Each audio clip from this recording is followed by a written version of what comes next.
Welcome to From Embers to Excellence, a podcast that explores the many facets of leadership from the perspectives of some amazing people.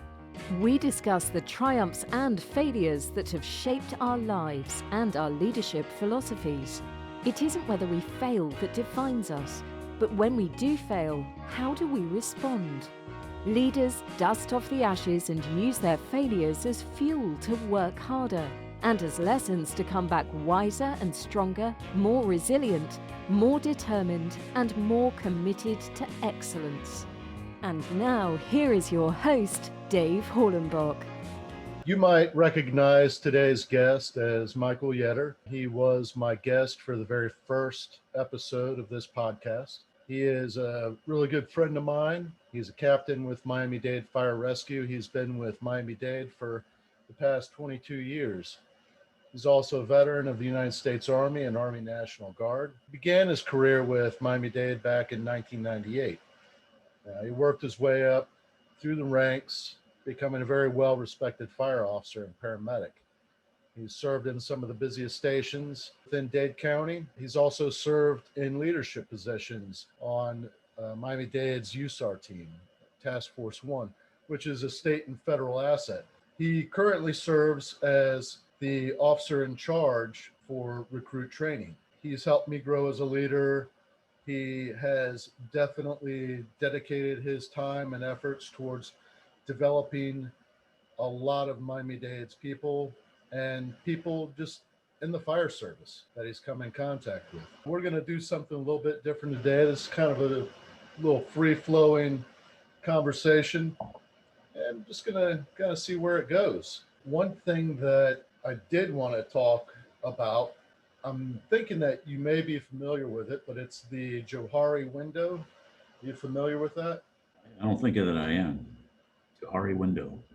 The Johari window is a process used to improve your situational awareness.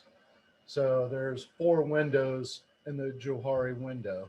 One is where there's all of the known aspects of the situation or relationship, whatever, all the knowns.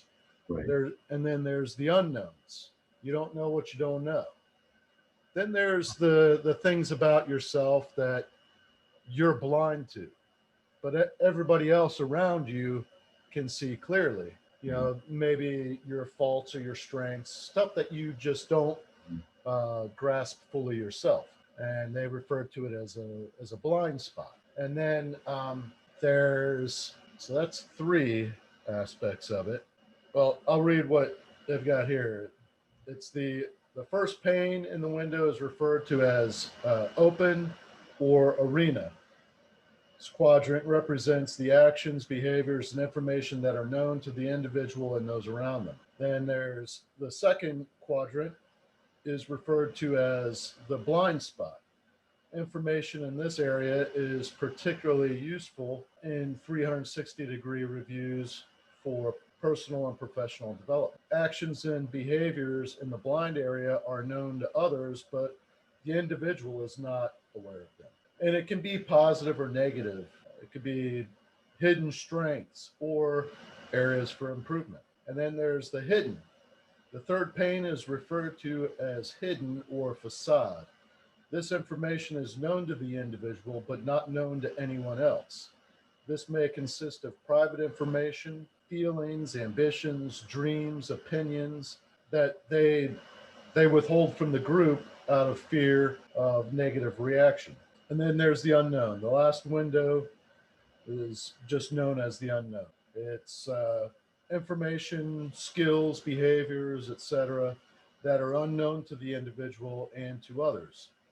So this includes subconscious information that no one is aware of, such as early childhood memories, undiscovered talents, etc. It plays a role in the decision-making process as well, especially in high stress environments where, just say a fire incident, for example, when you arrive on scene, you're bringing with you all of those past experiences.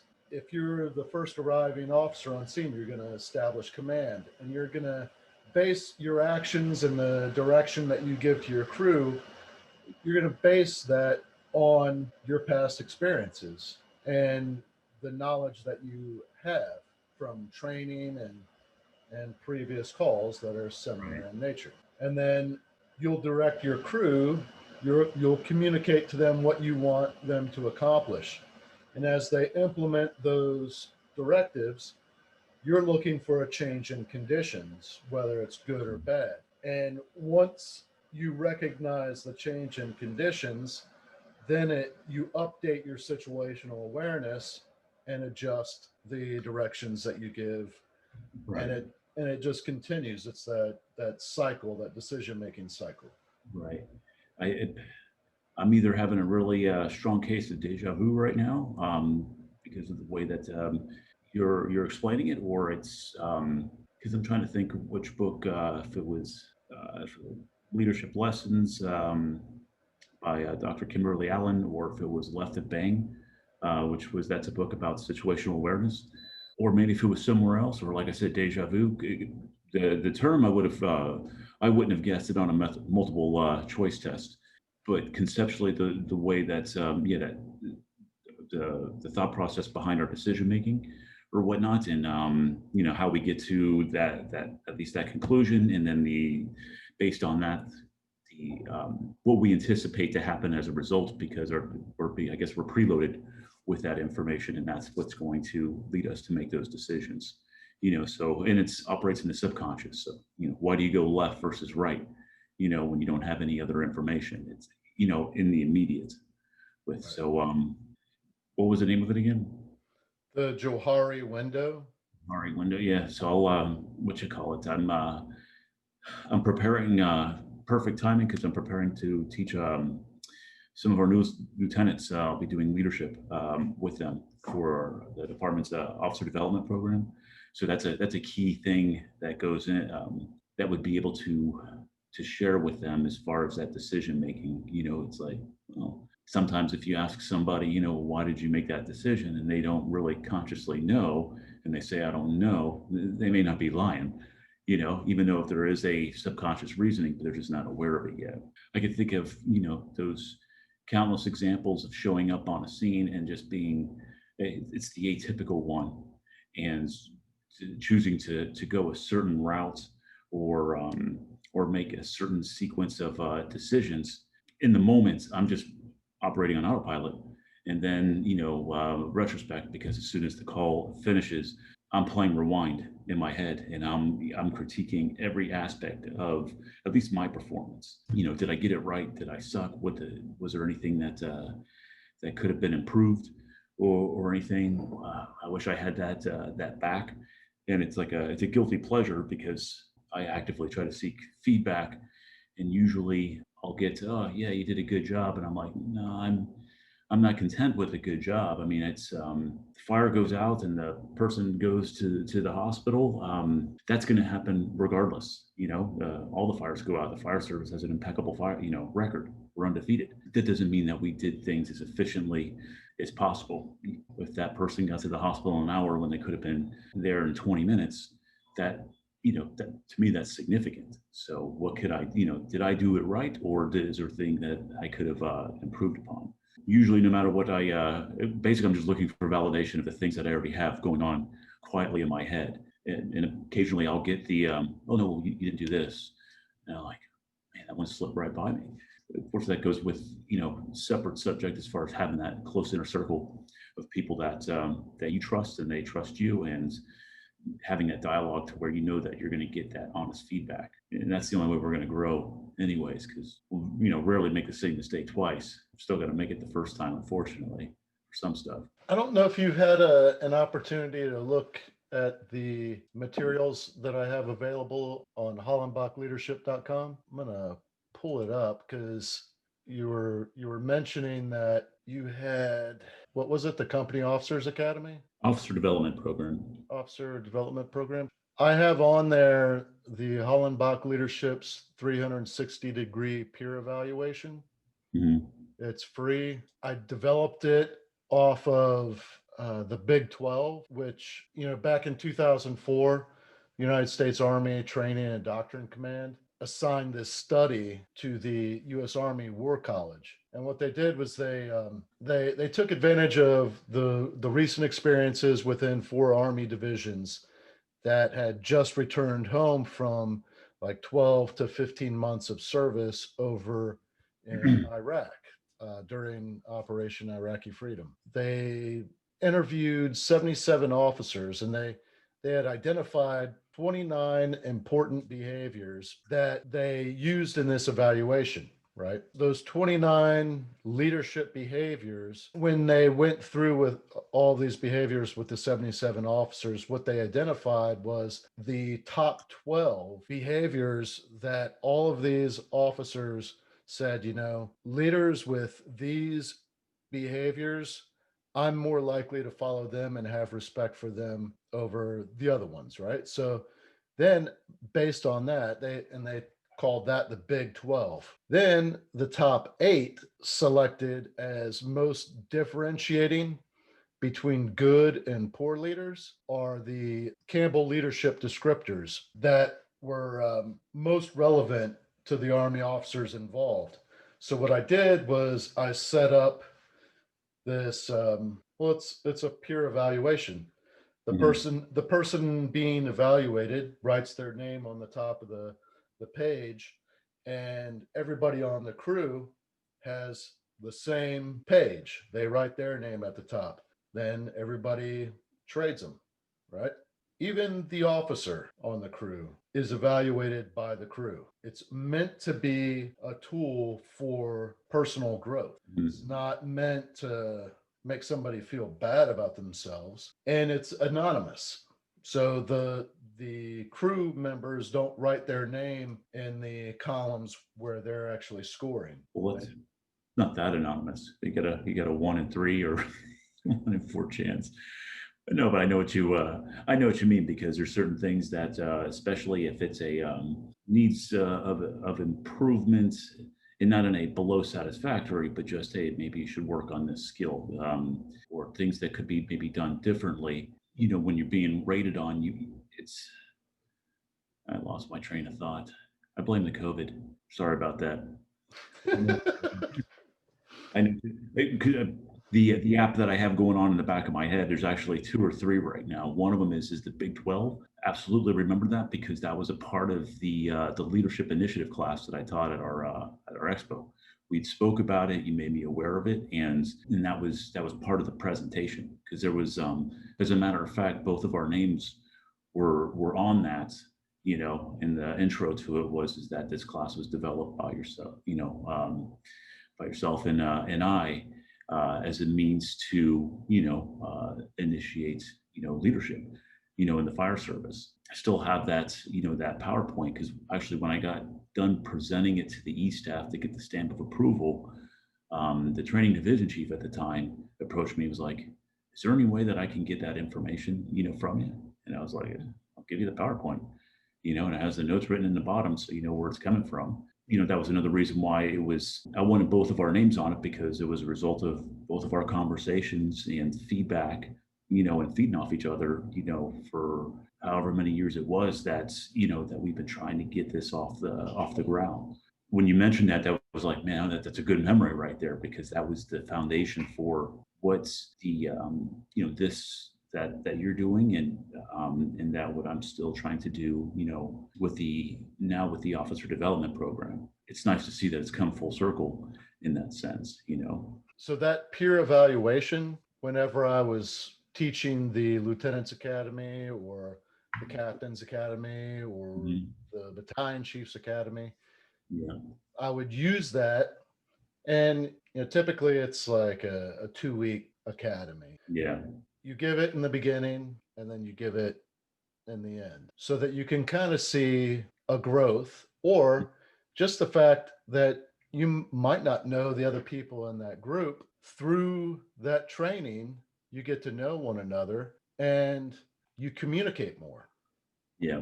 One of the biggest things with leadership is effective communication, actually having self-awareness, so that when you're communicating, you know that you're being understood the way you're intending to be understood. Yes. Yeah. It's a part of there's that element of the communication model that whereas is a huge part of of communicating a leader's intent, or, are you understanding the words coming out of my mouth when I'm thinking right now, of one of my instructors, kind of like frustrated with the recruits because he was given a set of directions, and he was like, I said it pretty clearly, and concisely, and they were doing roof ops. So basically, they had pointed out where the rafters were, on the prop. They marked it with a red line. Don't cut the red line. What did they do? Cut right through it, cutting through the rafter. And so it kind of they cut a little bit too deep into it, obviously. So now they have to not only swap out the plywood, but now they got to swap out the 2x4 that we use to that sets on top of the actual rafter, for just that case. But it was like, he goes, I don't get it. I mean, I said it so clearly. And I was like, yeah, but did you ask them if they understood? Because it's hot, which it was very hot and humid today, which it always is for our roof ops. It's usually those 3 days are the hottest days of the year, regardless of month. You know, um, it's like a conspiracy and stuff, but it's their eyes are wide open. But it's like, are they understanding what you're saying? Did you have them repeat it to you, what you just said?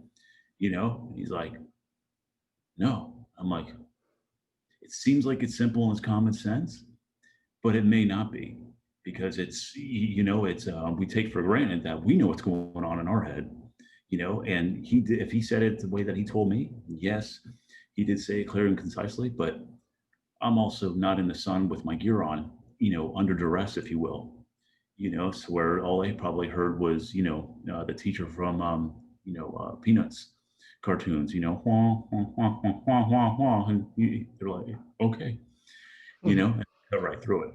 Cut the red line. Yes. I go back to all of the conversations that we've had over the years and just how far you and I both have come in our understanding of leadership, how we've taught others and how we've actually influenced others to take leadership roles when they were not inclined to. One of the things that, and this might not even tie in at all, but early on in our friendship, you had a lot of army stories because I don't think you had been out of the army for too long Yeah, when you and I met. yeah, I just got out of active duty, maybe less than a year before then. Did the fire academy, and then went to EMT school, and then we met up at Cheers in Sanford. Yeah. You know, So tell me about your time in the army, like where you were stationed and what kind of training you did.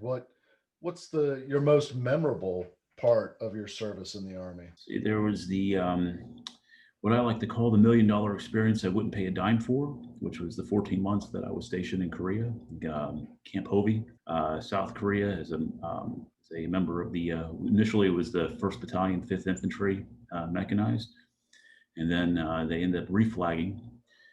So they just basically changed the name of the organization. It became, 1st of the 9th, or 1st Battalion, 9th Infantry, also known as the Manchus. And at the time, I was an 88 Mike. I was a truck driver, and I was, in the headquarters company, providing logistical support, beans and bullets. Being a part of the 1st of the 5th, there wasn't a lot of fanfare, with it. It's just another unit. But I remember at the reflagging ceremony, when we officially became the 9th Infantry, and that they were also known as the Manchus. What I really thought was cool, and again, I'm a history geek, and I like buy-in.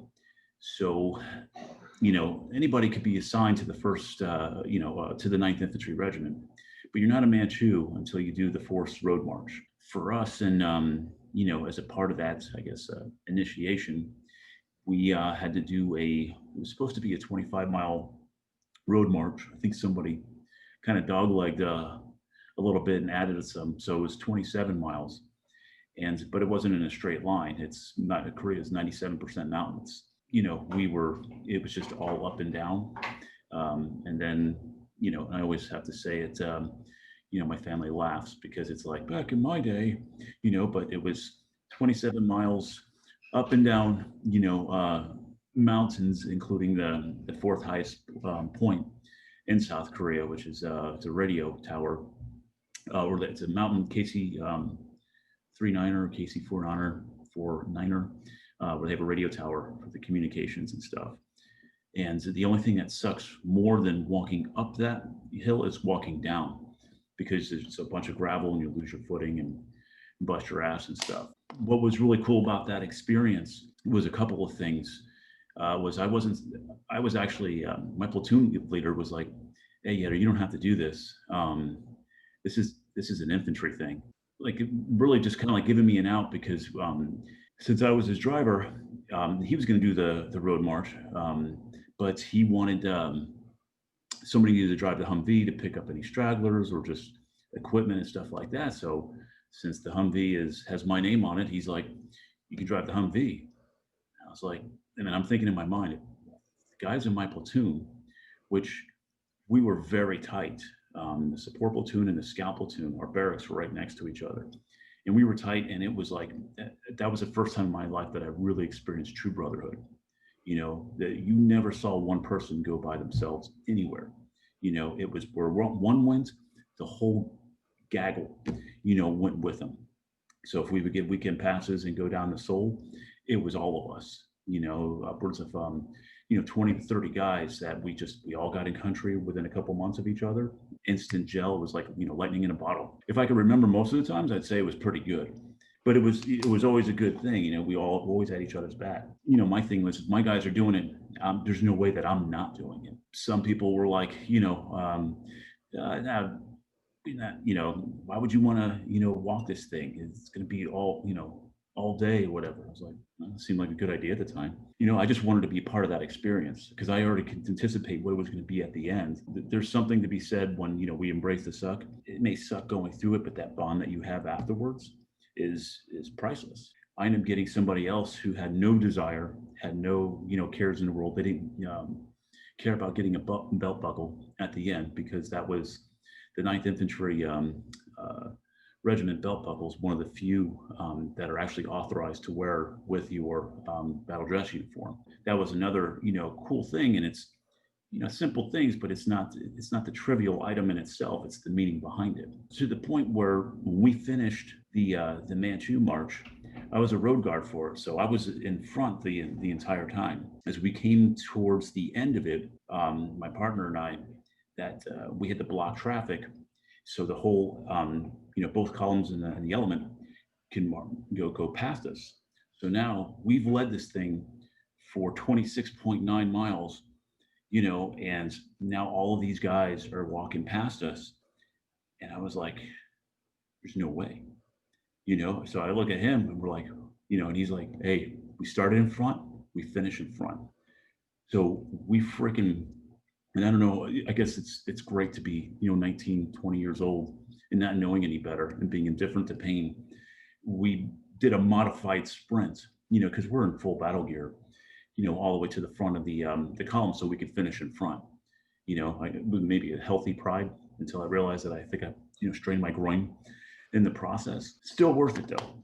And it was awesome. And that moment was only eclipsed by getting the history of the 9th Infantry Regiment, because now we just shared in this experience, and now the history of the regiment dating back to the 1900s during the Boxer Rebellion, where the 9th Infantry Regiment was tasked with going to Tientsin, China. They marched however many miles, and then upon getting to the town gates, started engaging in combat. Colonel Liscombe was the regimental commander. As they were engaging the enemy, the soldier that was maintaining holding the colors, he was mortally wounded.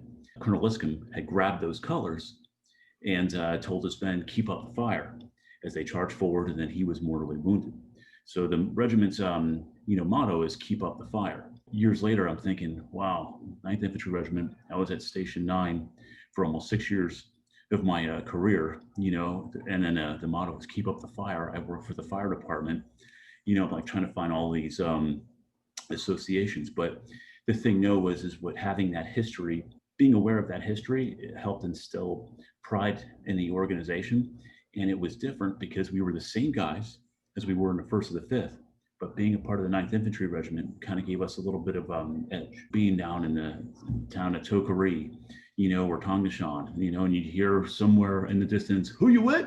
And then, you would hear all the 9th Infantry guys go, 1-9?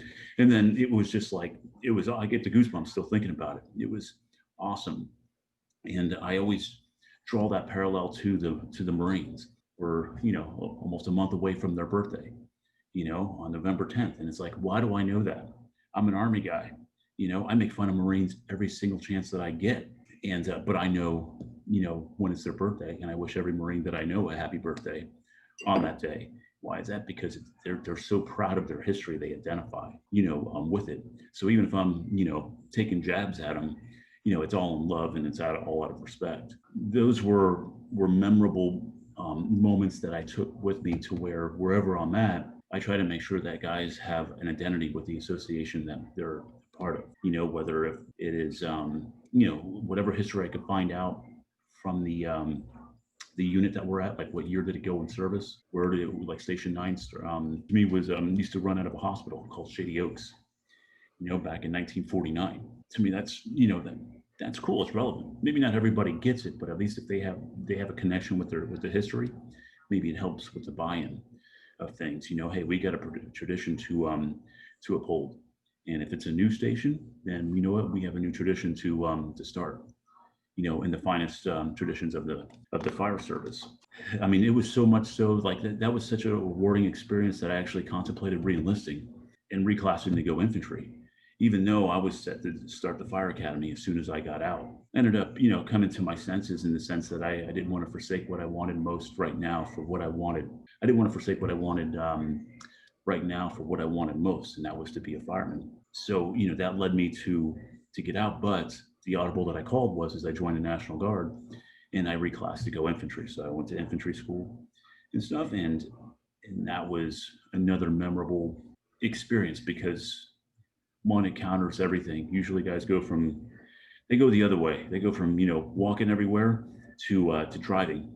Whereas I'm thinking of myself strategically and tactically, I'm a smaller target if I'm just walking, as opposed to, driving, this big truck everywhere, because I drove tractor trailers when I was in Fort Lewis, Washington, and then I drove Hemmets at first, and then I drove a Humvee for when I was in Korea. So that was it was pretty good in the National Guard experience.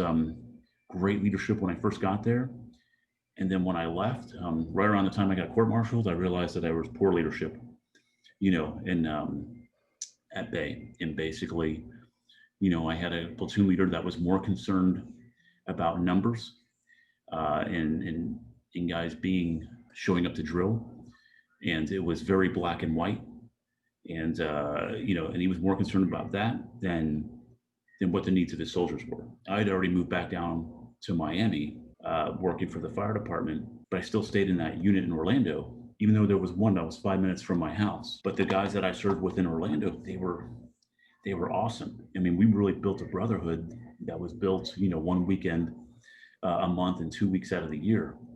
And I tried to go to the unit down. I did a couple drills with them, and I just didn't like it. I didn't like it. It wasn't for me. I didn't assimilate well to them, and I felt, more comfortable with the guys that I had time with, because a lot of them had their Ranger tabs. They were Ranger battalions, and there was still a lot to learn. Like I still had a lot to learn. By this point, I'm a team leader, but I don't really have any experience other than the training that we would do, in the summers.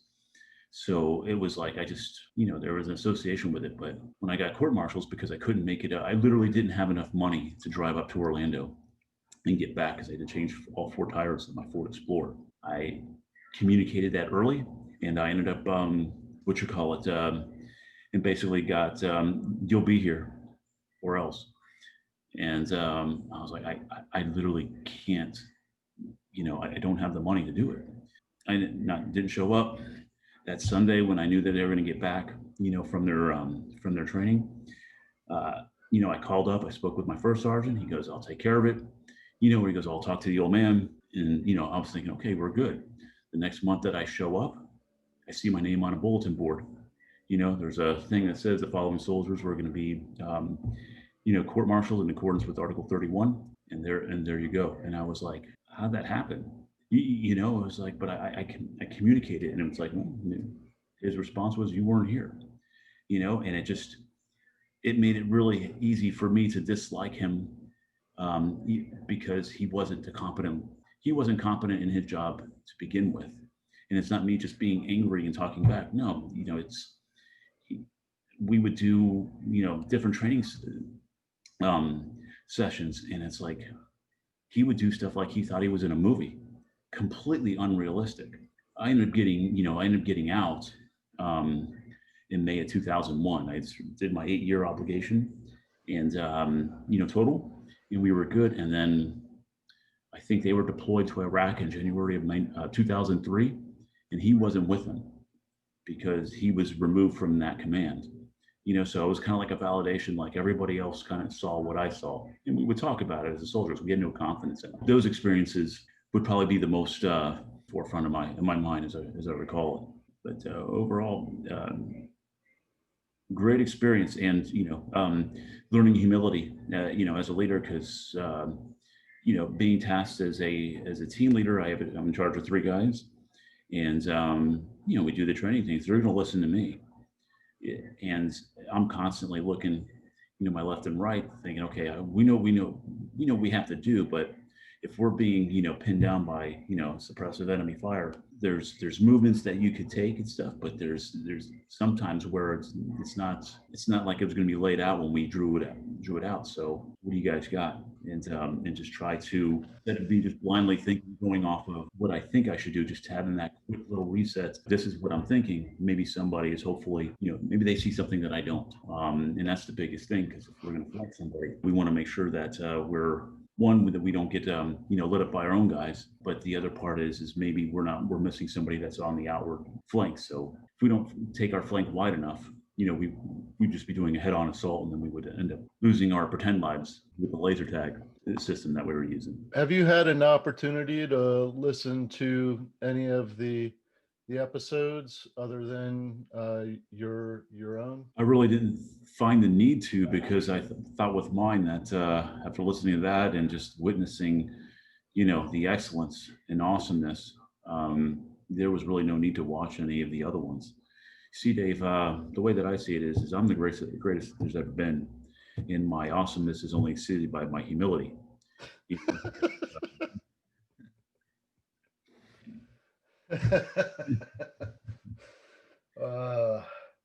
I started watching the second one that you did. I got about 20 minutes into that one, and then and then I haven't had a chance to get back to the computer. Like this computer related activity is the most that I've been on the computer since we spoke.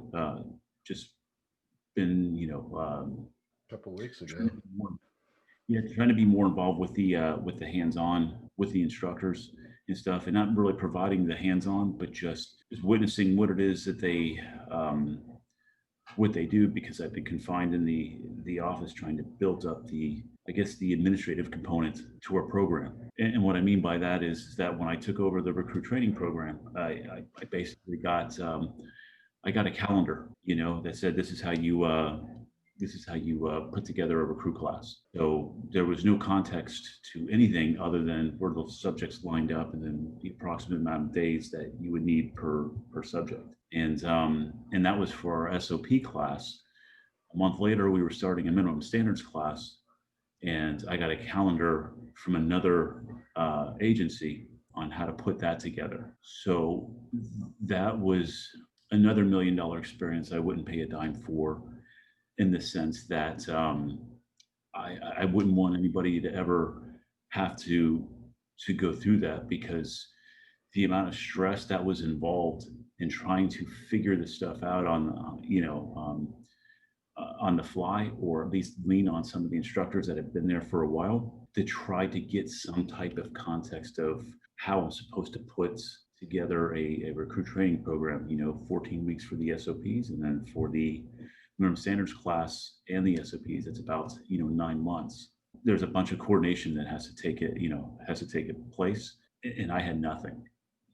I had names, but I had no phone numbers. I didn't know who they were, where they reported to, what the purpose of their visit was supposed to be. It was and I was deployed to the Panhandle to for Hurricane Michael. And trying to navigate that was I've been in command of some pretty intense scenes, and I've never been as stressed out and almost defeated as I was during that process. So since then, for the last 2 years, everything that I do, I document, and then once I have something in place and there's something that needs to be updated, it's a constant effort to try to stay on top of that. On top of the fact that I've come to the conclusion that I am not an administrator.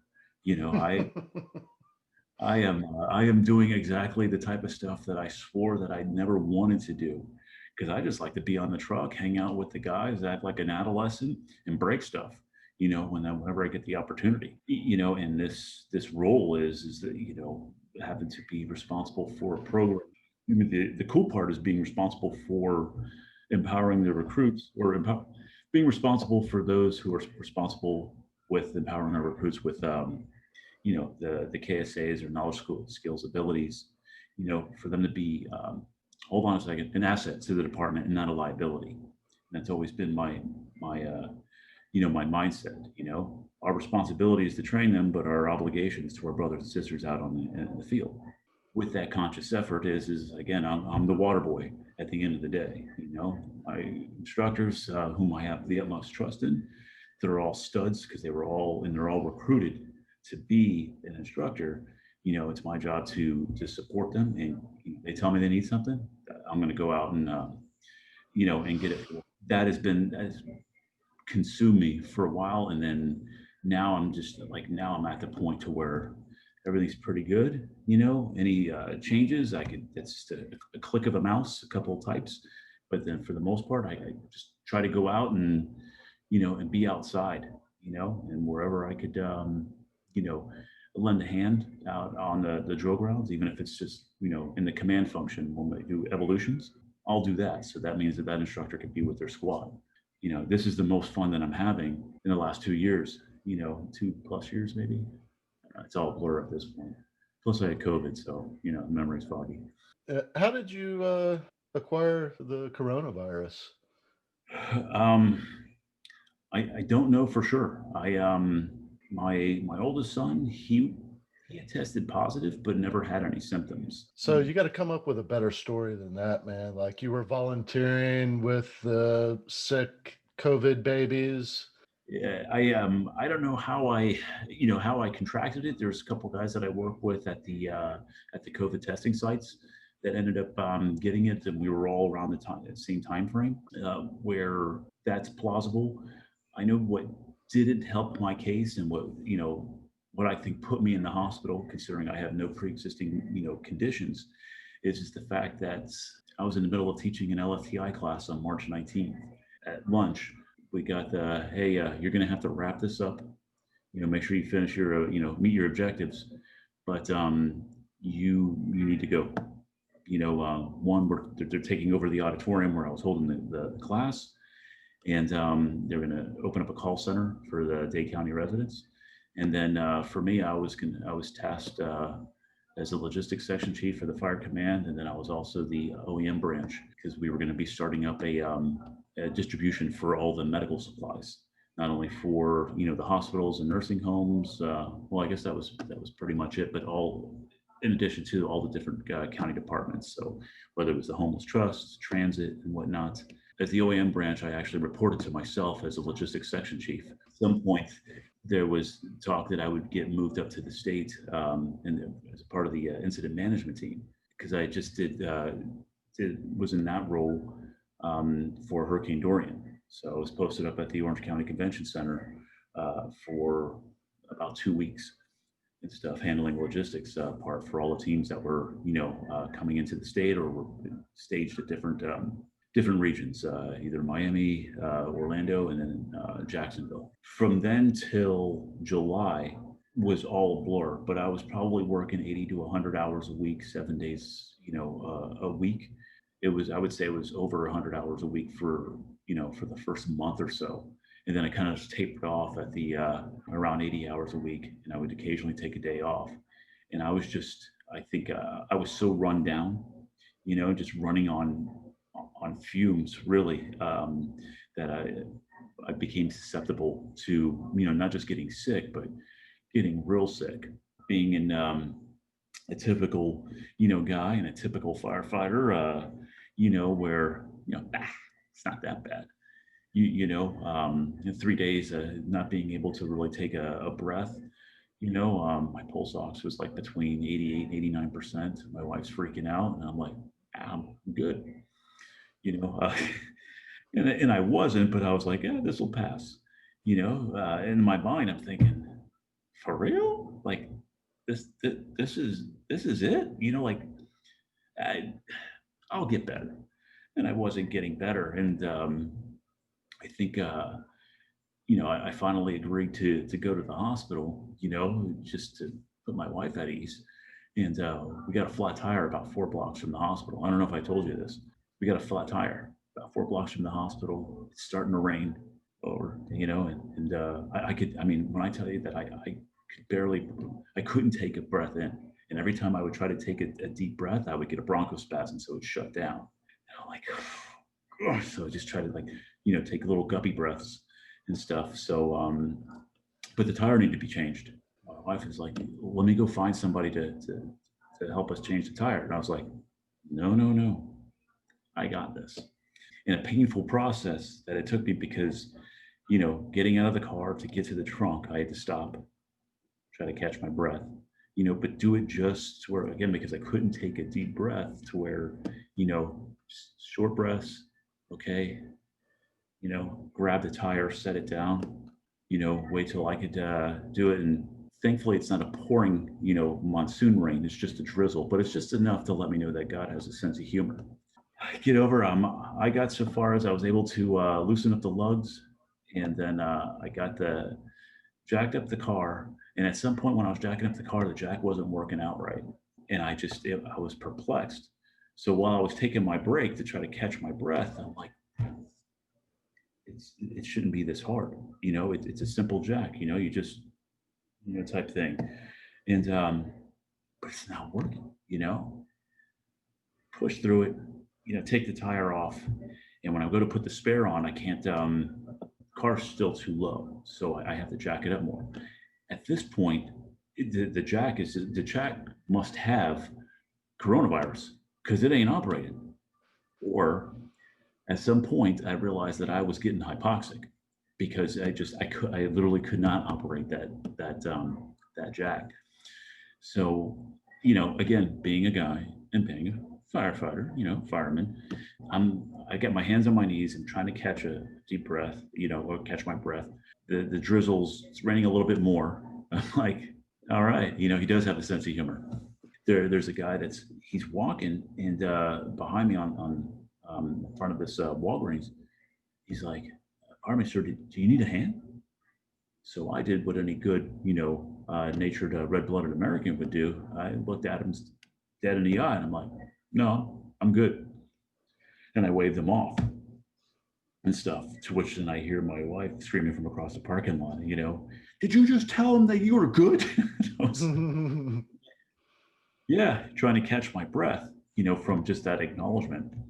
So she ended up finding somebody of course, the jack worked for him, wheeled it up, put the tire on, tightened up the lugs, and we were on our way. At that point, it was like, the analogy I like to use is that whenever you have to take a crap real bad, but you're like 5 miles from the house, you got to take one, but your body knows, like it can't let go yet. and you're good until maybe you get about a block or two away, and then your sphincter knows what's going on. So now you're starting to get those labor pains. Your toes are curling up in the floorboard because you're going to drop this deuce right away, and just let go. And when I got to the ER and I was sitting in the chair, waiting to be evaluated, I just felt my body just, it was like, at that point, I'm like, man, I might have waited too long, to go. Like I was jacked up. I was like somewhere in the low to mid 80s for my O2 saturation. And it still didn't really dawn on me. Like I knew that I was sick at this point, obviously, but it didn't dawn on me on how bad I was until one of our EMS captains, one of my mentors actually, the captain stopped by, and seeing the look on his face as he was looking at me, I was like, oh, well, I'm fucked up, and I was just, the fever that I had for the week before that it finally broke, it came back, and I was just, they were trying to be very aggressive with my airway and stuff. Fortunately, I didn't have to get intubated, but I was pretty close to get being tubed because I just wasn't getting any better, and I just deteriorated to such a point where it was pretty bad. And I guess there was a lot of people that were concerned about me. By that point, I was lucid, so I didn't really know. But the whole time thinking, for real, looking down, going, this is how it ends. I'm thinking of some ladder 49 backdraft, or something epic. The dang China virus got me. I was like, oh, man, ain't that some stuff? That was surreal. I was in the hospital for a week. Once I got the plasma, that at least the plasma worked well for me. That and the I don't know. I was on, Remdesivir, what's that? the remdesivir.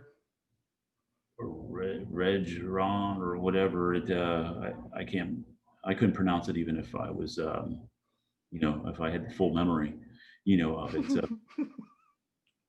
Usually I just make up my own words, but yeah, I was on antibiotic, and they gave me this other stuff that helped, but it was the plasma that really, I would say within 12 hours, it was, I wasn't getting worse.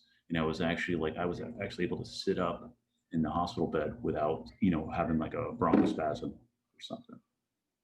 So it was, you know, um, like, I don't know, I guess the cool part about it is I got used to peeing in a bottle, which was really awesome because, I never realized that being over 40 and having a over 40 bladder, that I get up a couple times in the middle of the night.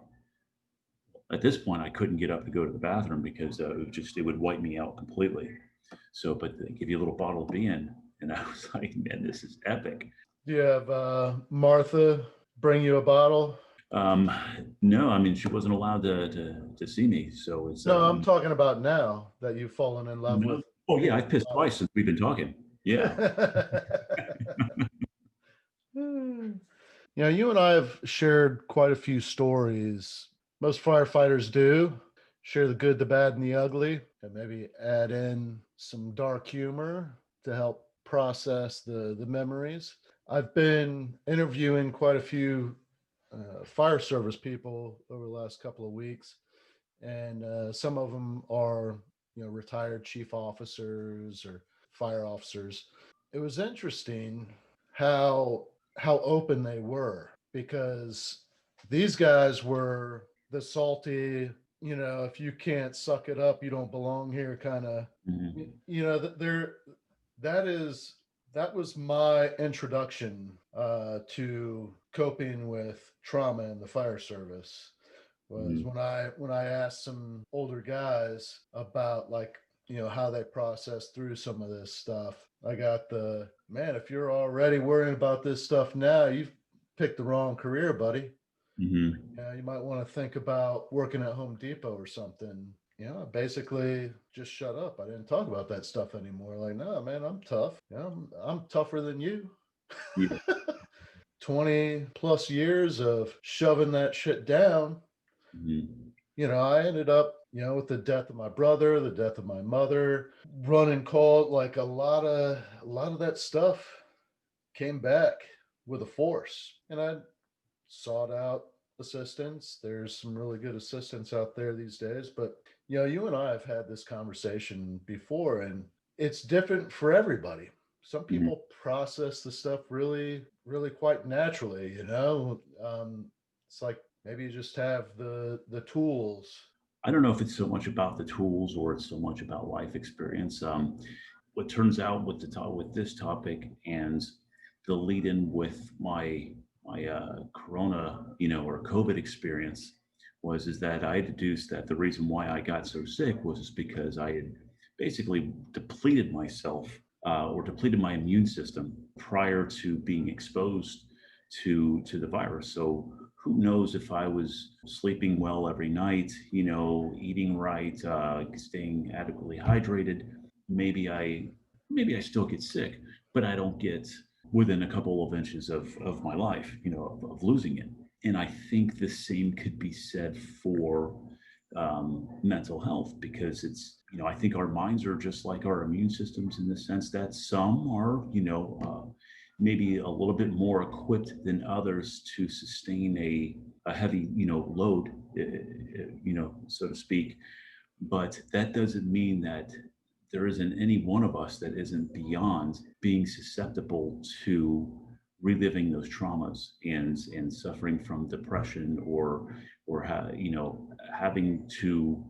having those flashbacks come back so much to where it consumes them, and then that's all they can think about, and then they end up taking their own lives. It's a fact, and that first responders taking their own lives is the death totals exceed the traditional line of duty deaths that we've been accustomed to. I mean, it's got its own separate category. The state has actually, recognized it. So built into the state statute, when you go through minimum standards in the state of Florida, 4 hours have to be dedicated towards mental health. So the problem is real, and I think that we are all. There's not a single person that's out there that's in the fire service that's a first responder that isn't beyond being susceptible to those demons that lurk up at night. Those preloading factors are you getting enough sleep? Are you having marital problems at home?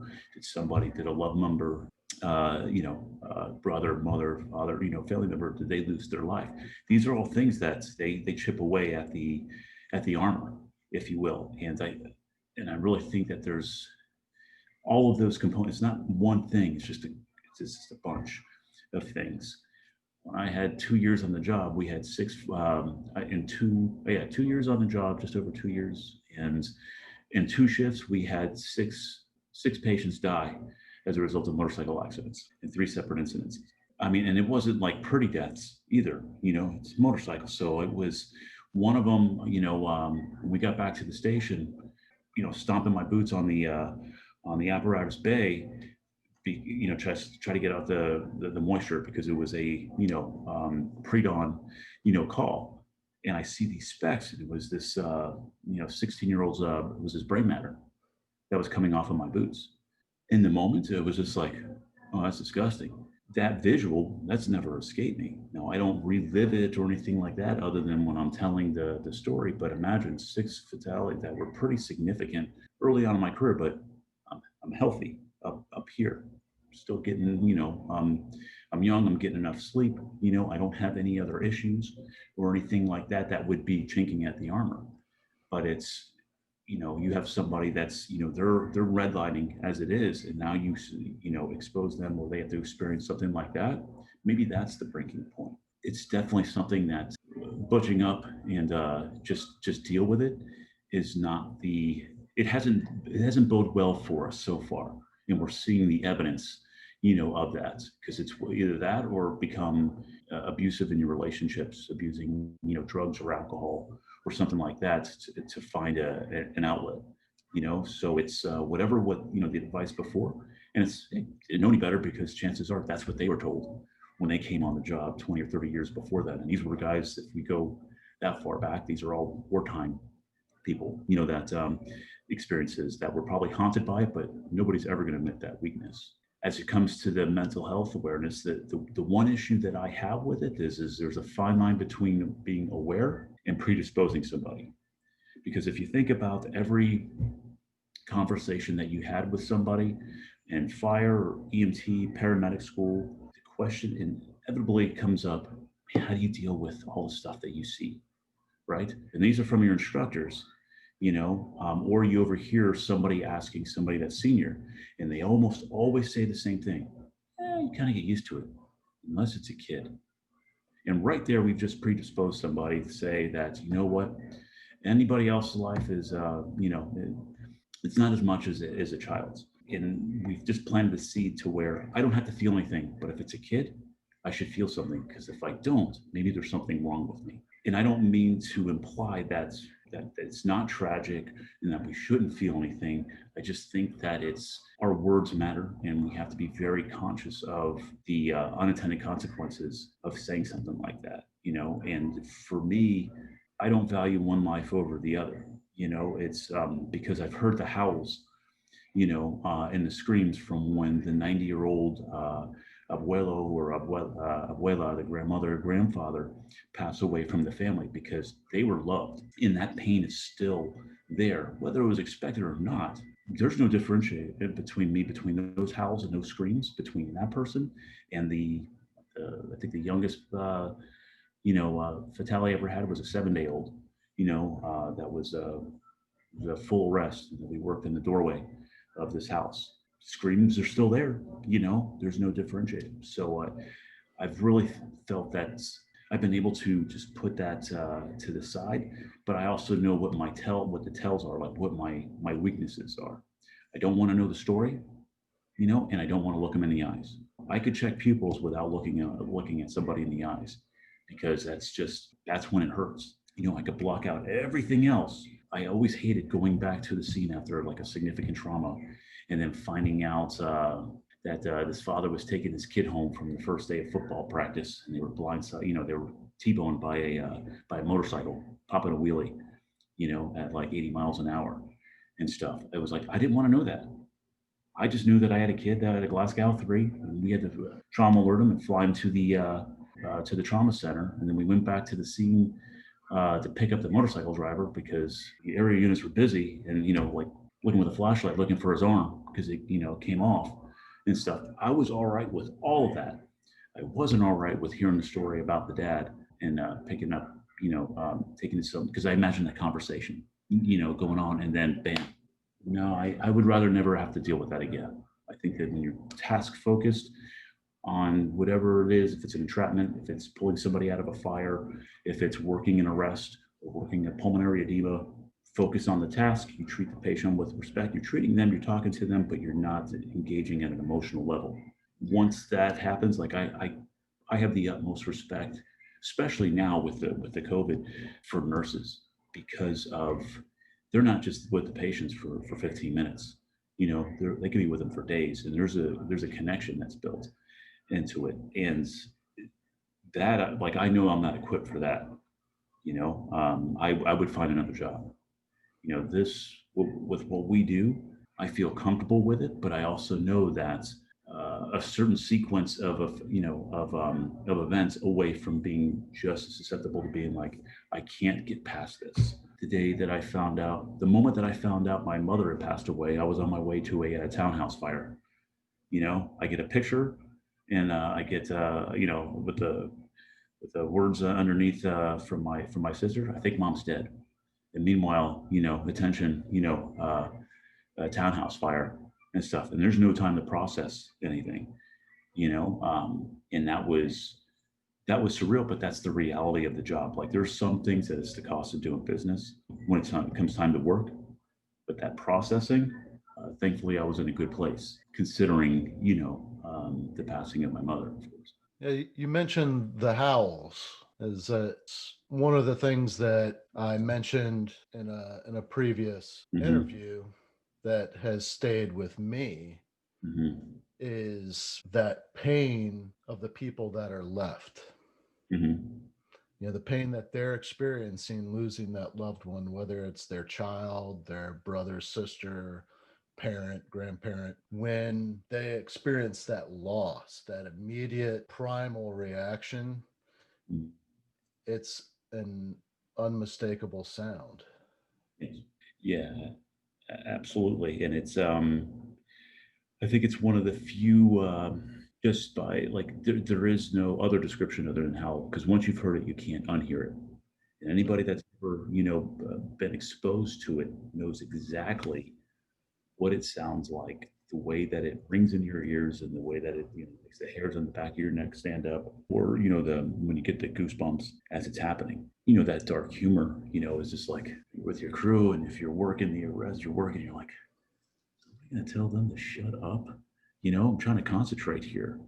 And it's like a completely inappropriate, not loud enough to say anything like that, but it's also a defense mechanism, because it's like I'm kind of serious, but I don't expect anybody to do it, nor would I. But it's that powerful, to where you just want it to stop. And I found that there's differences too with it, because there's something that's elicited when that howls from the gut. It's unmistakable, because I've been on scenes where, it was almost like it was a contest to see who mourned the passing of the grandfather more than the other.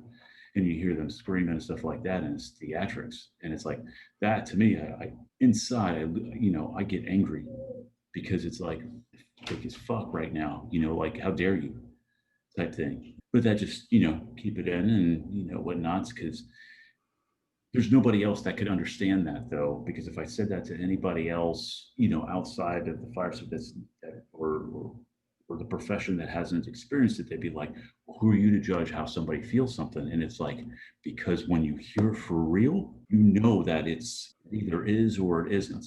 And it's hard to quantify to somebody that doesn't know. Yeah. It's like a guttural anguish.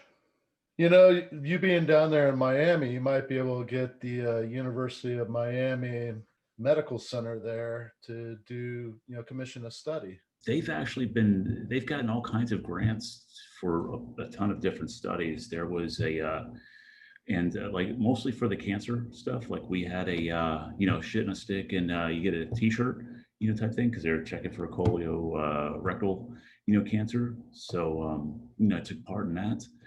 So there was that. They've done, females in the fire service. They've also explored African Americans, like these separate studies. And basically, they're trying to get a snapshot, people from the beginning of their careers in departments to, middle or towards the end, or that have retired. They've got one going on right now for the COVID. So I'm taking a course at instructor course to become an instructor one. So it was the course delivery, right? So knowing your audience, right? I'm in our headquarters in the classroom that we had there before training center was built, and I have 9 firefighters, civilian instructor, and then there was another civilian that was in the class. So the beginning part of this class was, introductions, hobbies, and what you're doing, and where do you see yourself 5 years from now. So being the next to last person chosen to make my introduction, I said, yeah, my name's Mike Getter. I'm a lieutenant, been on the job for X amount of years. My hobbies, other than this job, because I'm a fire geek, everything fire service, even on my days off, but I also like to masturbate as a hobby. And in 5 years, I hope to be the reigning, North American masturbation champion of, whatever, and everybody just erupts into the class, right? And then, again, not knowing my audience, because the next person that I have to introduce is the female civilian that's in the, that's next. So I go, and now I'd like to introduce Miss So-and-so. So she stands up, and, everybody's still laughing, wiping away the tears, because, it's funny, fireman human. And it was until it wasn't, because she said, I'm so-and-so, I'm a God-fearing woman, I love my Lord. And and I am absolutely offended by what you just said. And then everybody was like, oh. That was my last day in that class. And so, because I, of course, I was already thinking of the apology in my head and was going to do it when the instructor told me at the break, hey man, you need to talk, you need to apologize to her. She's pretty upset. And I was like, oh, gosh, that moment of humility, that moment of really putting your foot in your mouth, which I have a tendency to do. And I wasn't trying to offend, anybody. I was just using my humor, and especially when I'm nervous, I say some weird off the wall shit, and it like backfired. I mean, it could have went really bad because this is a fire department employee, and it's a female, and I'm talking about masturbating, and it was like, oh, you know, uh, I'm remembering a lieutenant when I was in Fort Lewis that said, there's a time and a place, and I hated that guy, because he was a douchebag. But I hear his voice all the time though, because he's like, time and a place. I'm like, oh, all right, I got to take that one on the chin, And I apologize, and she was very gracious and stuff like that, but felt, felt the need to let me know that, that was completely inappropriate and whatnot. And I was like, all right, yeah, I get it. Yes, I understood. Inside, being a child, I already know that I'm wrong. Why are you going to tell me that I'm wrong? What's one of your best memories in the fire service? Probably my fourth shift on the job. Get ride and tailboard, on a tanker unit, but just 1,000 or 2,000 gallon engine, and which we call tankers. We dispatch to a house fire, and we show up, and smoke is just pouring out of the eaves. And it's like we got a job, and I'm with a badass crew. These guys all got over 20 years. I mean, they just ooze firemen, but they're very professional. They're very solid. There's no brashness with it. They're just very like. There was a couple calls of it. They don't have to say anything to each other. They're all on point. So it felt good to be a part of this crew. Show up, smoke pushing out, and as I get out of the truck, there was a mom that was holding her toddler, and she was like, "Look, baby, the fireman's going to go put out the fire in those people's home. He's going to save their home." And that was like I still get the goosebumps, to it, and it was, and that might not have been exactly what she said, but it was just like the image of, look at the fireman going to do his, do their job. Edward Croker, I have no ambition in this life, and that is to be a fireman. That moment resonated, for it. Probably was it proudest moment, or because that was the coolest moment. Just your best memory. Yeah, best memory. Okay, sorry. Yeah, that's probably one of the best, memories. The others are seeing the guys that I've worked with get promoted, and the guys that were my rookies that are now chiefs. Those are also the best memories because they good people, receptive to learning, humoring my, my humor, and being receptive to the things that I wanted to share with them, and as well as their guidance to me. I've been yelled at by a couple of times by my firefighters, like, what the hell are you thinking? So seeing them being successful, and not just in the professional capacity, but in the personal, capacity as well. Like they're just, that's awesome. It's like reassurance. Like I'm a proud papa, when I see them, even if I have to call them sir, which I do gladly, but to much to their dismay, because I've got several guys. I'm like, look, because once somebody outranks me just because of the way that I am, and I don't care if they were my rookie or not, their first name is now chief, whether it's on or off duty.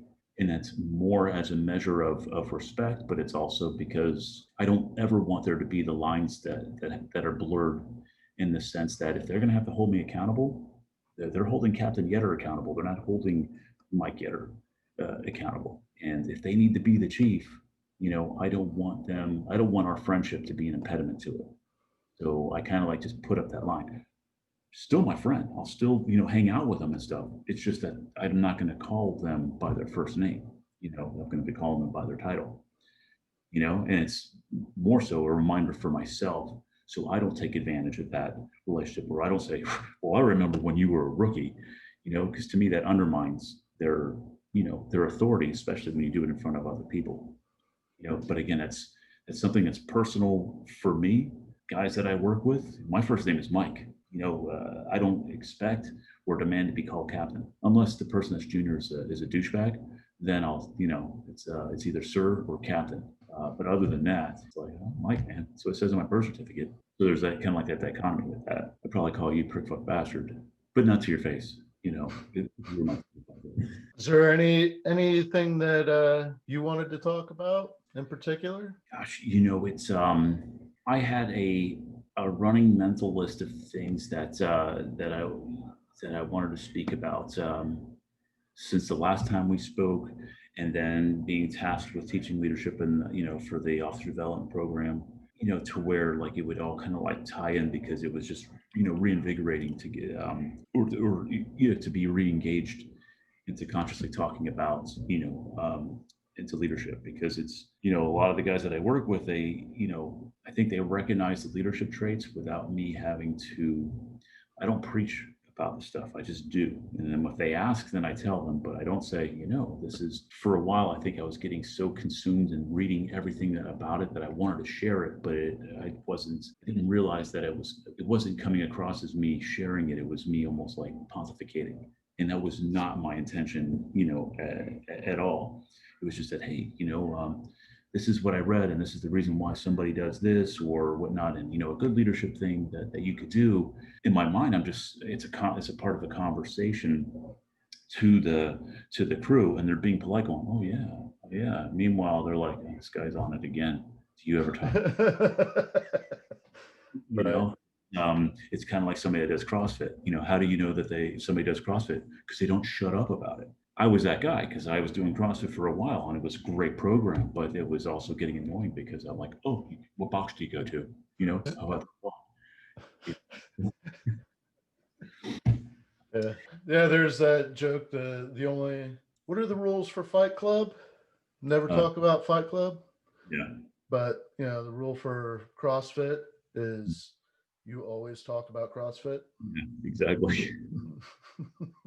Yeah, I think the one thing that I would I guess talk about is that in a leadership capacity, if you ever, I think it's very important, and I've learned this the easy and hard way, in the sense that if somebody that is that is a subordinate somewhere in the chain of command, or even if it's somebody that's a superior in the chain of command, if they ever make a decision, instead of shooting first and talking crap because that's what we do, or being aggressive with them and asking what their problem is, or dishing out discipline, either way, up and down the chain of command, of holding them accountable before you attach yourself to that position or that tactic, is to dial it back and talk to the person first. It's like confronting a rumor.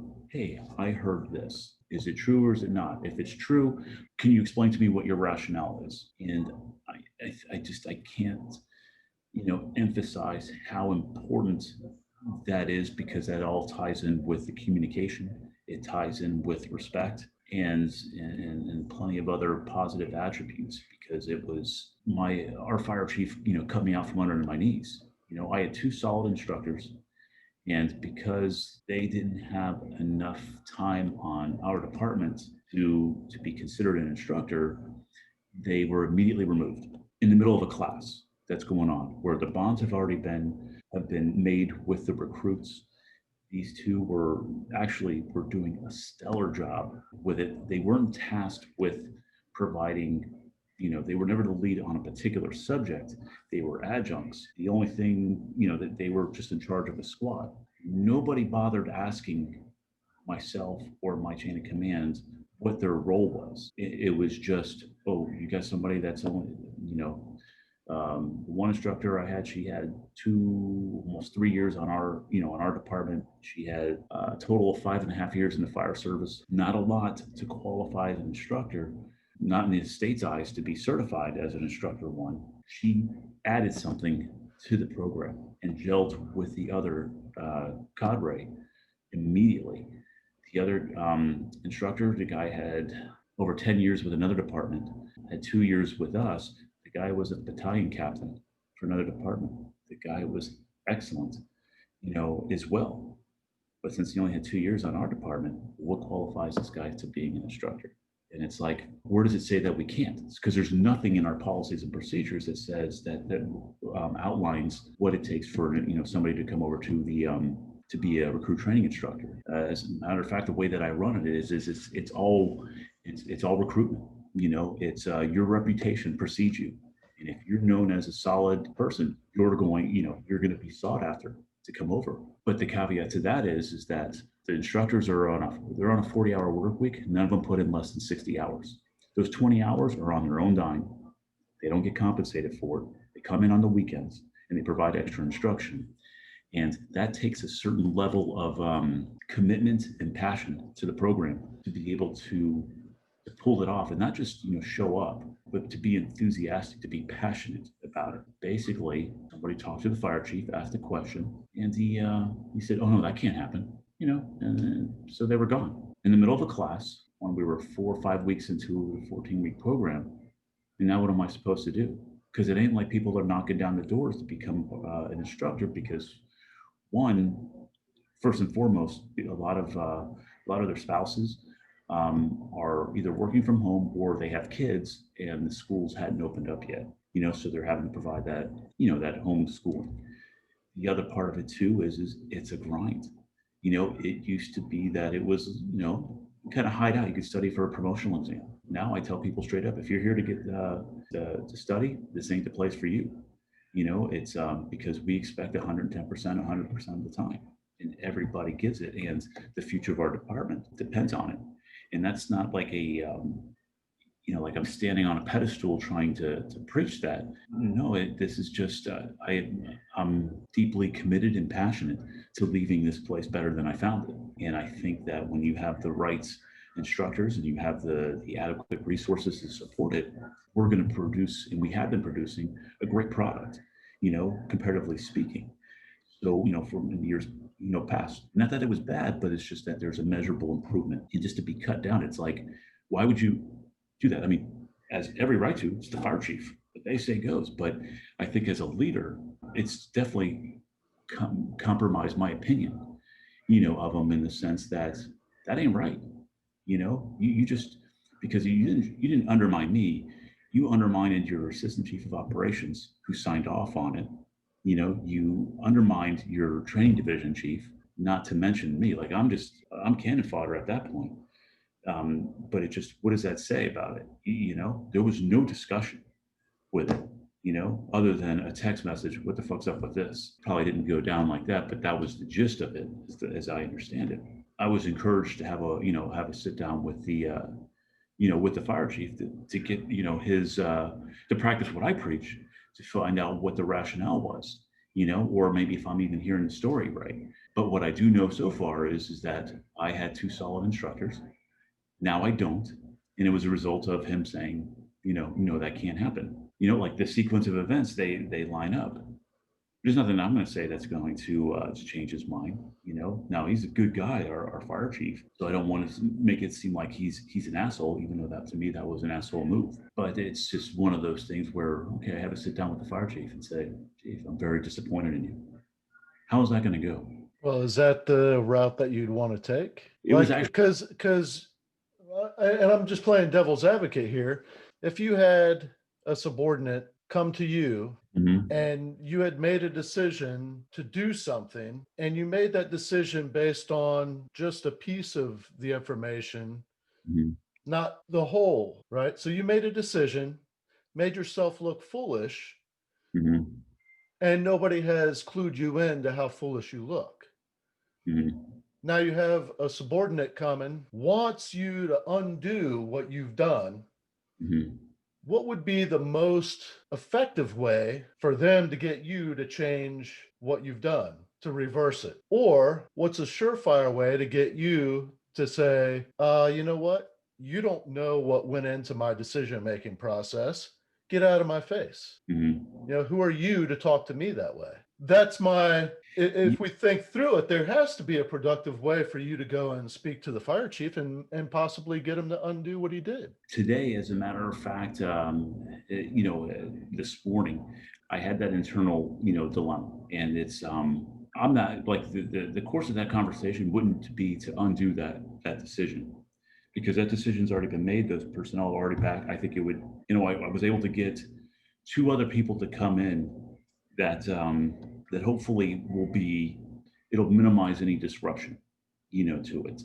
I do have the belief in them that they'll be able to carry it out because the rest of the cadre are going to rally around and they're going to provide that support because they're good like that. The purpose of the conversation wouldn't be to change his mind, but just because I spoke Prevent with it from happening again. yeah, I spoke with my chief about it, later on in the day, and I was like, this is what I'm thinking, because I want them to understand that this wasn't an arbitrary decision.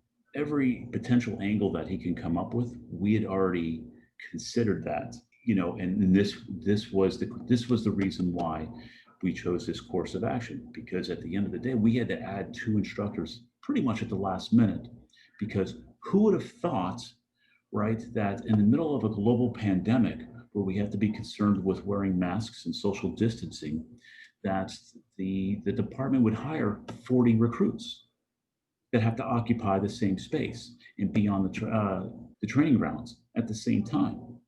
Like, who makes that decision? So that is the mentality that I'm going up against. I believe that the fire chief would be very receptive to what it is that I have to say for the understanding. Okay, because usually, my issues in the past with the higher ranking and like divisions and up is I know you, Mike. I know what you're about.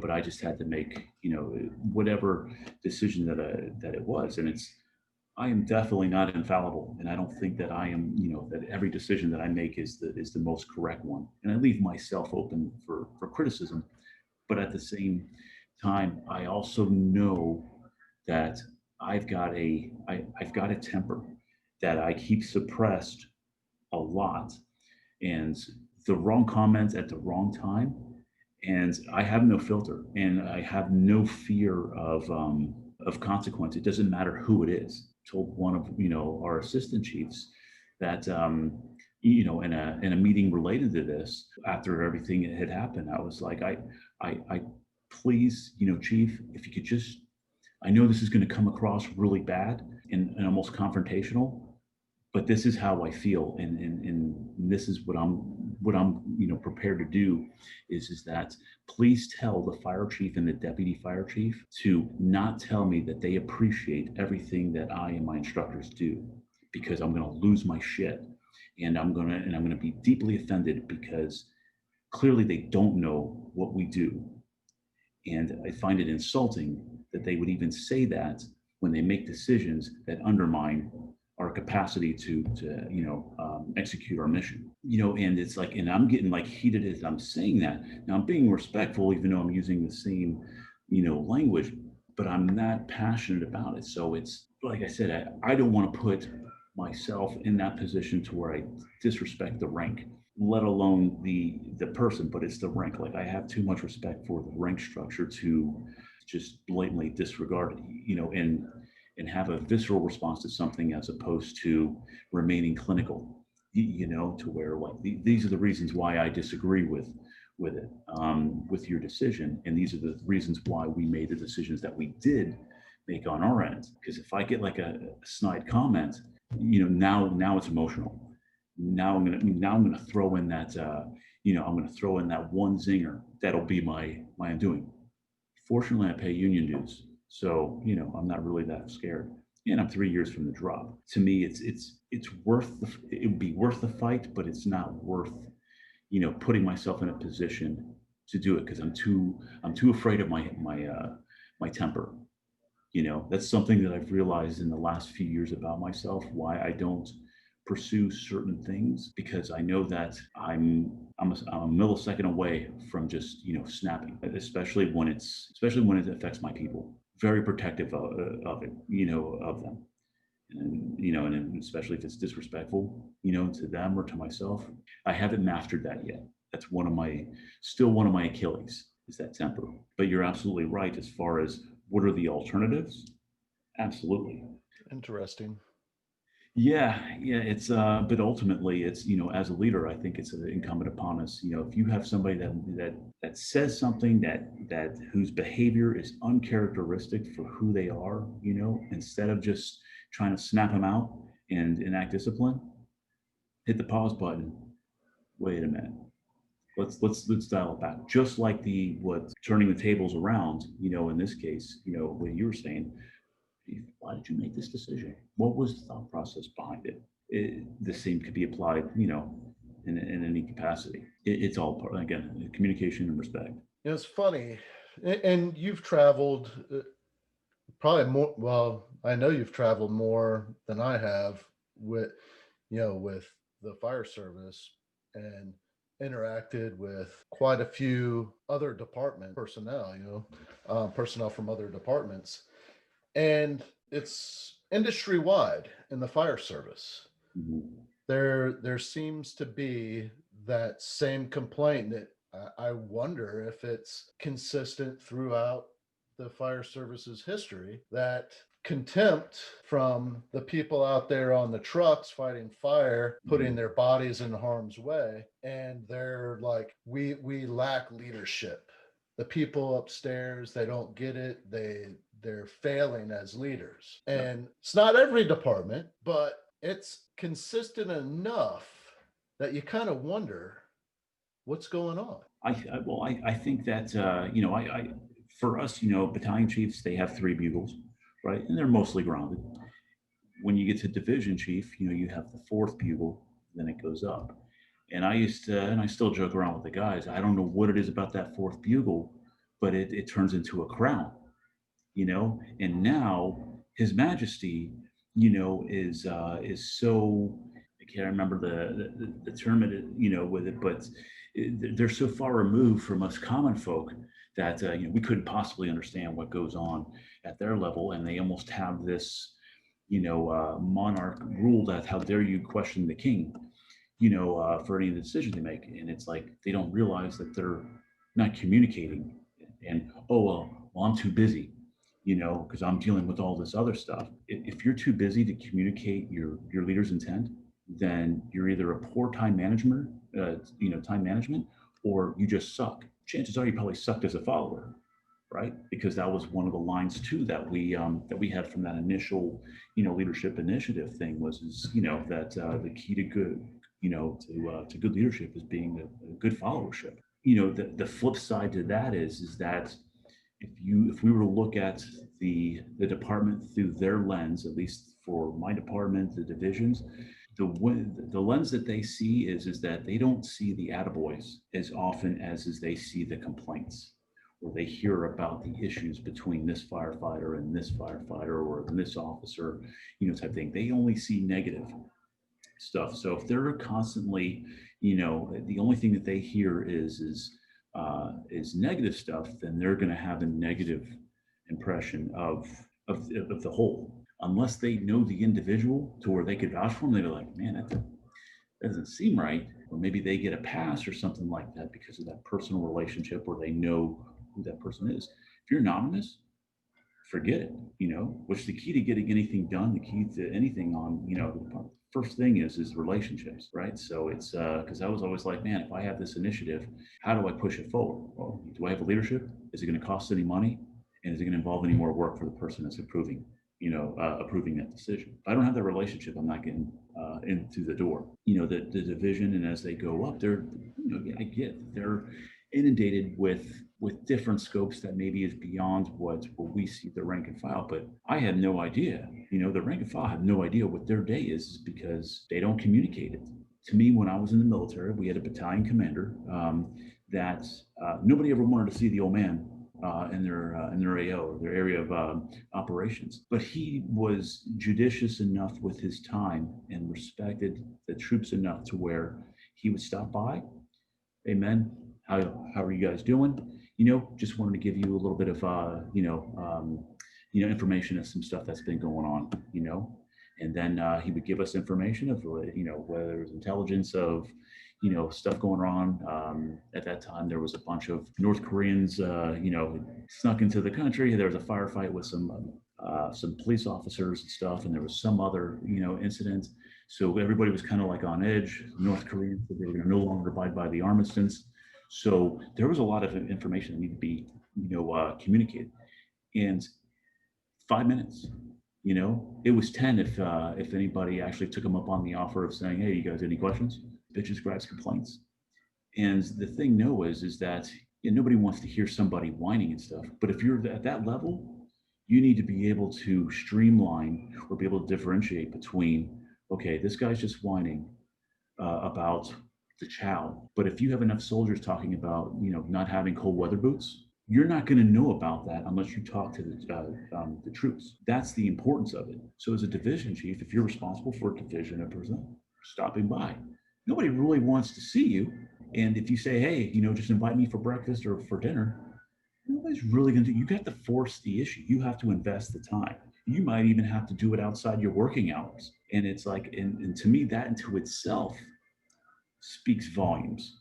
If I know that the division gets off at 4 o'clock, or if he gets off at 5 o'clock or whatnot, but shows up at 7 to have dinner with us, hey, you guys mind if I have chow with you? It's not like we're going to say no, and it's, hey, look, I'm not here to break your balls or anything like that. I'm just here to just share some information, solicit your guys' needs. And then be honest. Yeah, that we're not going to touch.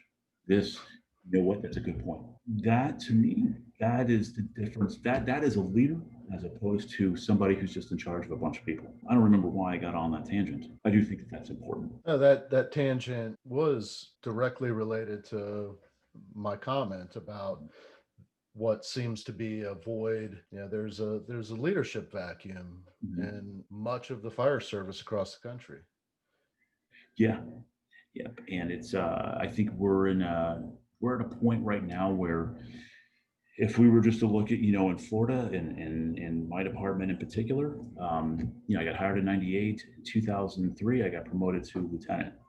And there was a big exodus of experience and wisdom and stuff. And we had a lot of great firefighters up to chief fire officers that were just, legends. They retired and it was this big wave, right? But the next generation that came up behind them, it kind of just like, it fell on their shoulders.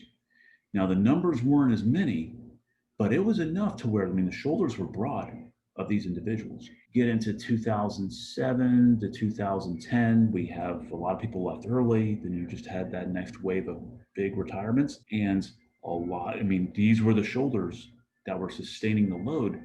And a lot of those guys left, and now it fell onto the next generation. The shoulders aren't as broad, good people, but there's a disparity in the numbers. Now we're coming up on the next big wave.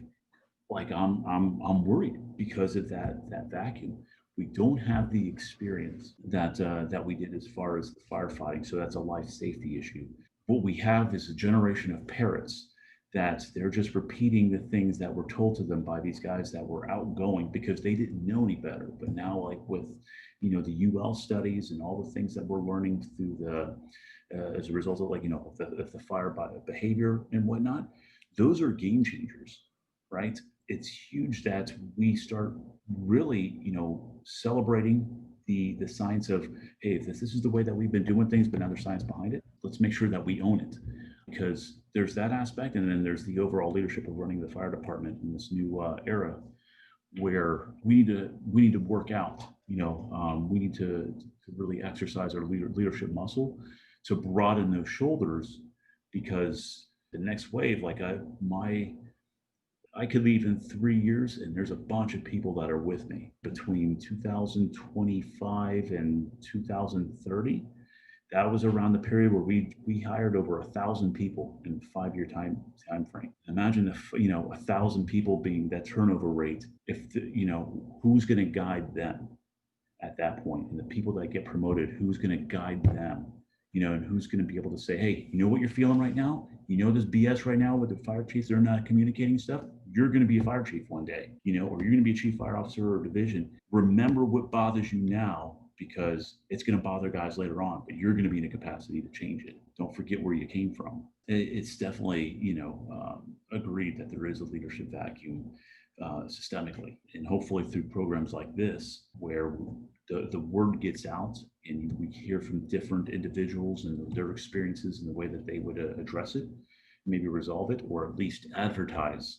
We're not unique in those problems, but we could definitely have a collaborative in trying to resolve them, or at least mitigate them before they become a big issue. One of the biggest things with the leadership program in my last department was the mindset was to develop the people coming in, the people getting promoted, give them tools to build themselves into really good, strong, effective leaders. Because at some point they're going to move into a position where they can affect change for the better. And I know that you've seen it, where you take somebody that, they're pretty jam up. They're a good fire officer, they're a good lieutenant, good captain. They go to battalion chief, and yeah, man, they're a good battalion chief. And then they take that next promotion, and all of a sudden, Mhm. it's almost like they forgot where they came from. Not all of them, but there are those ones that you're just like, what in the world just happened to you? Yeah. Then they move up, and you just kind of wonder, like, is it that now you're in a position where you're feeling political pressure to behave this way, Mhm. and you don't have the protection of the union, so you're job scared? Yeah. Well, that's the wrong kind of dynamic to have in the fire service. Well, yeah, that and the misnomer that they want to try to run it like it's a Fortune 500 company. Right, you can't. That doesn't mean that we shouldn't be wasteful, but we should take care of our stuff. But it's their ego or their mindset is more attached to the position, instead of being comfortable with who they are. There's a problem. I would like to see that no matter where you are, if you're not as long as you're able to, you don't have like a light duty issue, you're still physically able to do that. If you're in a non-operations position, so even me as a training captain, right, I'm on a 40-hour, I'm not operations. It should be a requirement that at least once a month that I am rostered to go ride somewhere on a truck. Right?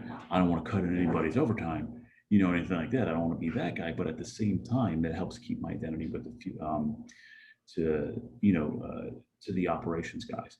And it's not just as a training captain; it's as a non-operations personnel. So if you're a division chief, even though you're an operations division chief, take your happy ass and ride on the truck, so and you could still identify with the needs of the guys and realize that sometimes if somebody makes a decision that maybe you wouldn't normally make, but you have context, to it, and you don't lose the identity. You still have a pulse to it, and you can still remember what it's like to be there.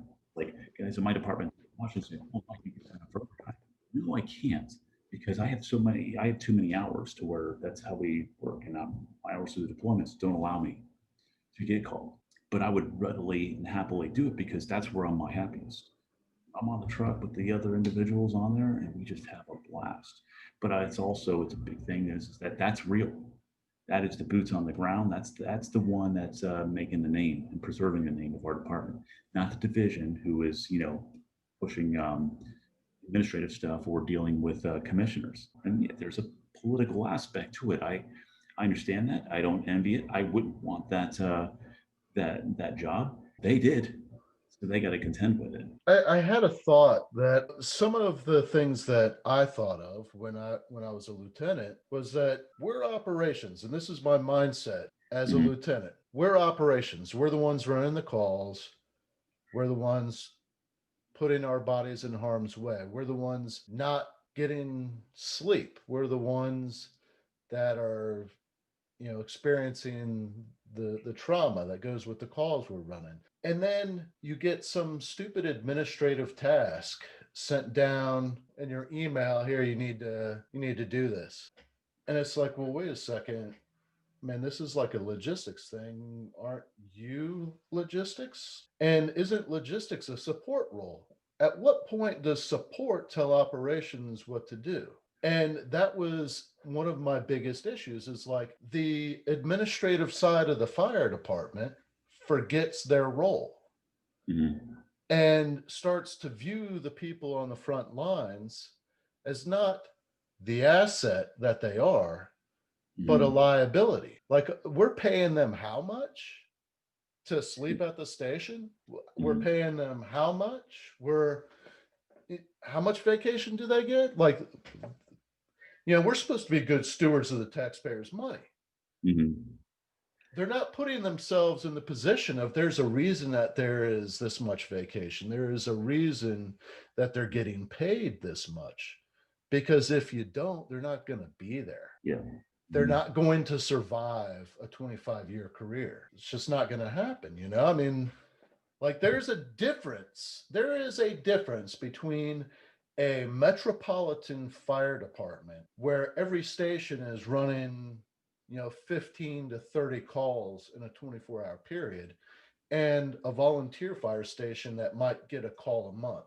And they've Mhm. got what, 20 to 50 personnel that go to that station and do their training or whatever. Like I mean, I started off as a volunteer, but there's a big difference between, yeah, it's a great job. And you hear people like, if I had to, I would do it for free.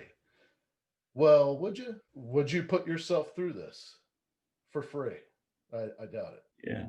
I think the caveat to that is so long as you have income coming in, because it's I remember applying with a bunch of different departments that comparatively speaking didn't make a lot of money. I mean, I even consider going to forestry, and forestry is their pay is at least at the time was abysmal, and I'm like, these people have an incredible amount of responsibility and involves an incredible amount of risk, with, a ridiculously few resources to do it.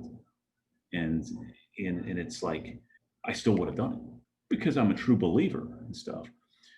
At this point right now, if they said, hey, Mike, we can't pay anymore, but, would you still consider, showing up and volunteering your time? As much as I would love to be able to, daddy's still got bills to pay. And have a successful, career, somewhere else, to where it would afford me to, to volunteer my time. So it's kind of like there's, apples and oranges type of, analogy. Now, 25 years later, you're going to see me retire up to Tennessee like everybody else from Miami, or North Carolina, and then volunteer some department. No, no, if I could teach, I would, but I'm probably going to be, ready for the next phase of my life that, involves travel, amateur photography, just to keep my mind engaged. I don't want to do a marathon sprint and then just stop and not think about anything or not have anything to do, which I think is important for any retiree. I have an issue with our logistics division, because they have a pretty red mural on the second floor of our, logistics building that says supporting the mission, and I'm always like, is it supporting or is it impeding the mission, or Right.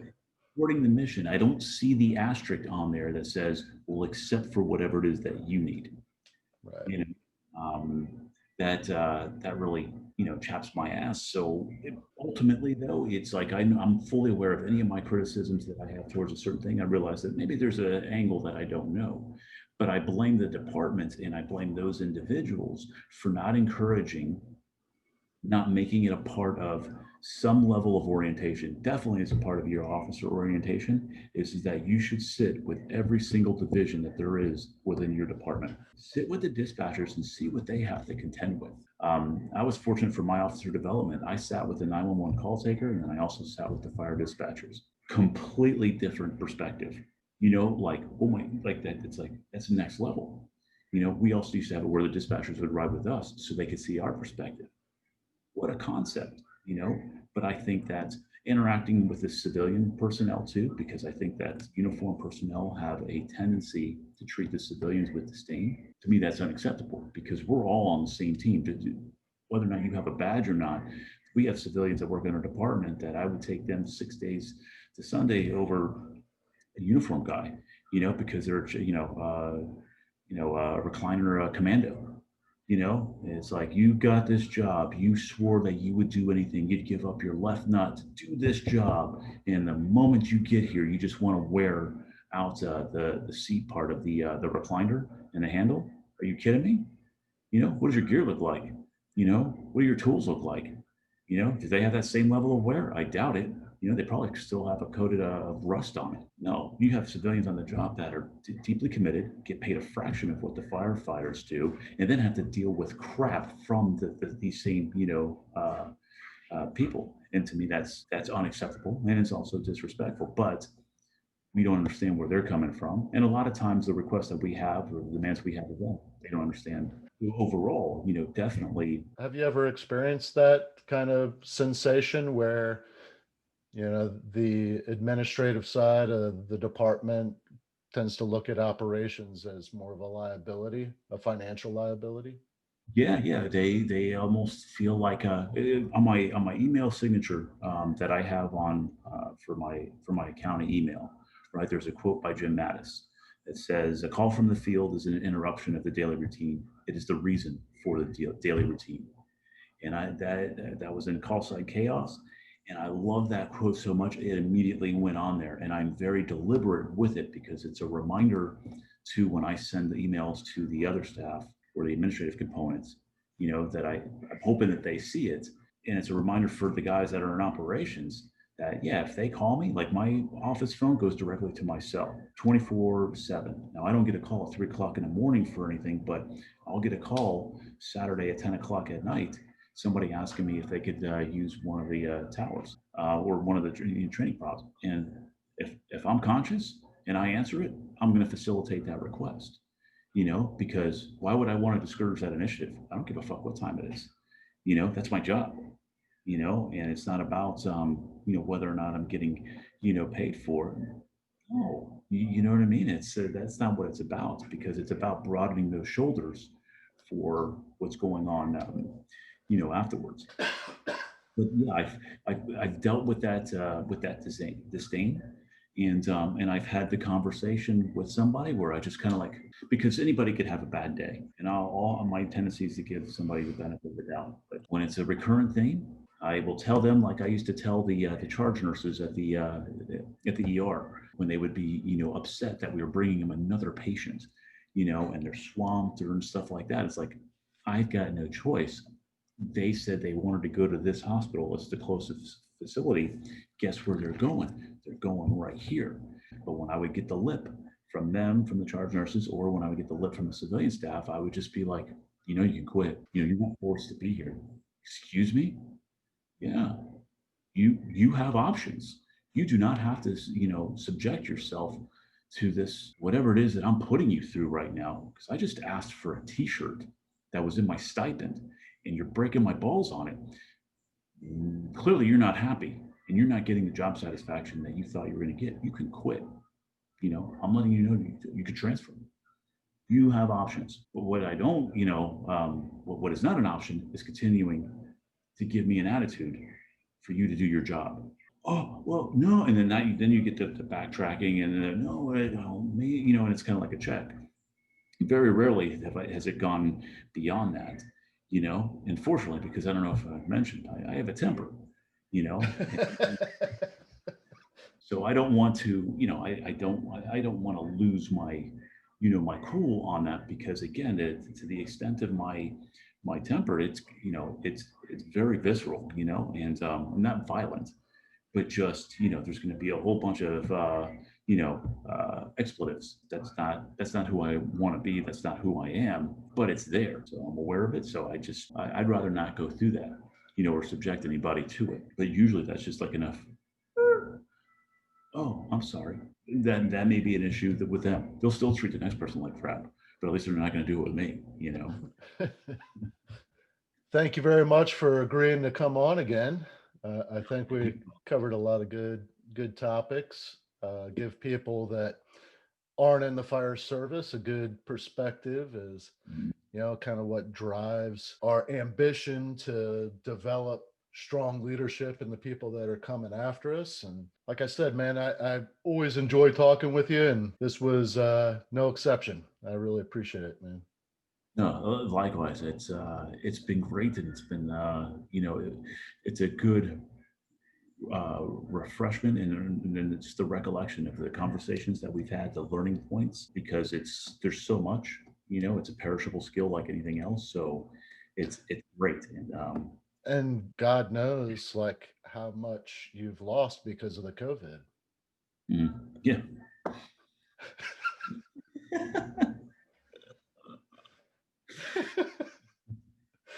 All right, man. Love you, brother. Love you too, man. Have a good night. All right, you as well. Thank you for listening to this episode of From Embers to Excellence. Please visit hallenbachleadership.com for additional content. Dave's goal is to add value to as many people as possible. So if he can be of any assistance to you or someone you know, please connect with him via email or on one of his social media accounts, linked on the homepage of his website. Remember, our failures don't define us unless we let them. And the only true measure of a leader is the success of their team.